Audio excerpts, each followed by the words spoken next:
ನಗರದ ಮಂಗಳವಾರಪೇಟೆ ಸರ್ಕಾರಿ ಶಾಲೆಯಲ್ಲಿ ಕನ್ನಡ ಪ್ರೇಮಿ ಜಿಲ್ಲಾ ಕನ್ನಡ ಸಾಹಿತ್ಯ ಪರಿಷತ್ ಸಕ್ರಿಯ ಹಿಂದುಳಿದ ವಿಭಾಗದ ಪ್ರತಿನಿಧಿ ಡಾಕ್ಟರ್ ಶಾಂತಾ ಕುಲಕರ್ಣಿ ವಸಂತರಾಜ್ ಉದ್ರಾಲ ಅವರಿಗೆ ಸನ್ಮಾನಿಸಲಾಯಿತು. ಉತ್ತಮ ಸಮಾಜ ಸೇವೆಗೆ ಇವರಿಗೆ ಮಂಗಳವಾರಪೇಟೆ ಬಡಾವಣೆಯ ನಾಗರಿಕರು ಕನಕದಾಸರ ಜಯಂತಿ ಆಚರಣೆಯಲ್ಲಿ ಸನ್ಮಾನಿಸಿ ಗೌರವಿಸಿದರು.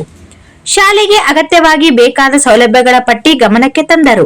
ಶಾಲೆಯ ಮುಂದಿನ ಅಂಗಳದಲ್ಲಿ ನೂತನ ಕಟ್ಟಡಕ್ಕೆ ಕಾಲಂ ಹಾಕಿಲ್ಲ, ಮೇಲಿನ ಕೋಣೆ ಕಟ್ಟಿಲ್ಲ, ಬರೀ ಆಶ್ವಾಸನೆ ಕೊಡಲಾಗುತ್ತಿದೆ ಎಂದು ಶಾಂತಾ ಕುಲಕರ್ಣಿ ಅವರ ಗಮನಕ್ಕೆ ತಂದರು.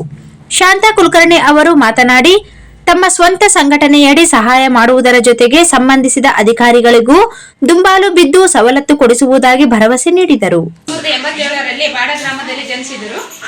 ಇವರು ಬಾಲ್ಯ ಹೆಸರು ತಿಮ್ಮಪ್ಪ, ಇವರು ತಂದೆ ತಾಯಿ ಹೆಸರು ಗೀರಪ್ಪ ಬಚ್ಚಮ್ಮ. ಇವರು ಅನೇಕ ಕೀರ್ತನೆಗಳನ್ನು ರಚಿಸಿದ್ದಾರೆ. ಇವರು ಒಟ್ಟು 366 ಕೀರ್ತನೆಗಳನ್ನು ಹಾಡಿದ್ದಾರೆ.